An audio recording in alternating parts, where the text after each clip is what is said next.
Good afternoon, everyone.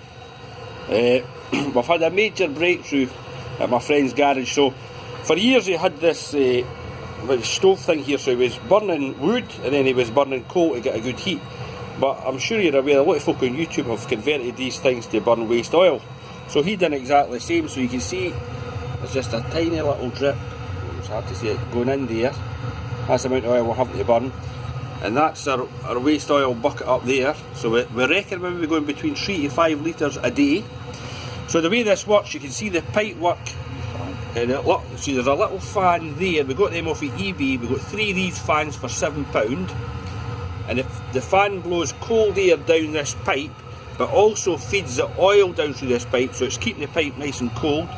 So it's fed into the middle of the burner. But what you also do, and this was the secret, we use the other 2 fans here, I think you can see that, just to pipe in air. So the key to the whole thing here, we reckon, is the amount of air that we can get in. So I just want to let you see a few of the temperatures. So at the bottom of the chimney stack here, come on, focus man, there we go, 230 degrees, and as you go up the chimney we're getting 160. But the key to the whole thing, we're not just actually heating from this stove here. This is a fancier setup than this.